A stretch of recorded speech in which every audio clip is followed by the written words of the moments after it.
When my parents turned 40 in the 90s, I remember them receiving so many gifts, calling them over the hill, like gag gift things, walkers, canes, whatever. It's so interesting to me now that I'm 40. There are two ways that I tend to think about my relationship to aging and how much time I have left. The first being that my grandmother lived until she was 95. She lived a very long life. Even though the rest of my grandparents passed away much earlier than that, I hold that as like the number that I just base my life around. I just assume that I will live that long. So on one hand, I think of my grandma as the ideal, and maybe that's why I'm so like obsessed with budgeting, because I kind of expect on a deep level to be around for a long time. My other reference point is a guy that I considered to kind of be an uncle when I was growing up. He was my parents' best friend. We weren't related, but he was around all the time, and he died really young. He was in his 50s, and he was the epitome of like everything you think of as traditionally healthy. His wife literally found him on the floor in his running clothes with his earbuds still in his ears. His wife were kind of that example to me of what it could be like to live a life without kids. They didn't have kids, which was not a thing that I really had an example of anywhere else in my suburban upbringing. They had lived like a really full life together. They had a bit of an age gap, so she was younger when he passed, but they had retired early. They had opened a business when I was in, I think, elementary school. They were eventually able to retire early. They spent like a decade traveling together before he just,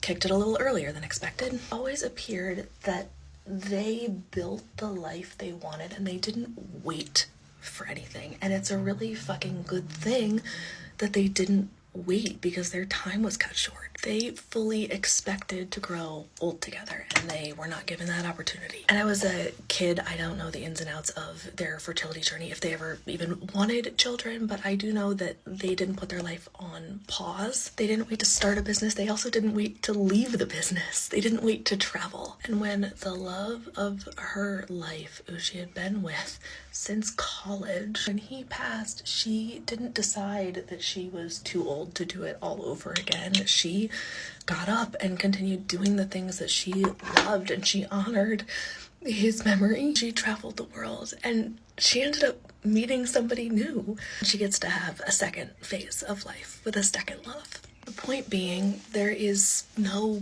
one way to find happiness. There's no one way to do it right. And there's no such thing as too late in figuring out what you want your life to look like. So I don't know what my middle age is, and I hope I'm not there. Our 40 feels so much different than 40 in the generations that came before us. But a midlife crisis, as I understand it, stems from a fear that your life doesn't look the way that you thought it would, or the way that you thought it should. Millennials already did this. We had our quarter life crisis, graduating and entering the workforce in a time when nothing was guaranteed. Gen Z is going through it too, but I don't think those markers are the same as they always were, and I don't think that we have to be forced to use the same language that they always did. 40 doesn't mean anything. There is nothing that you must have accomplished by that date, except learning to wear sunscreen. Definitely wear sunscreen, and stop dieting, and give less fucks about what other people think. But not material things. There are no material things or like accomplishments that you are required to have by this point. Plan for the worst, hope for the best, and know that there is no one right way.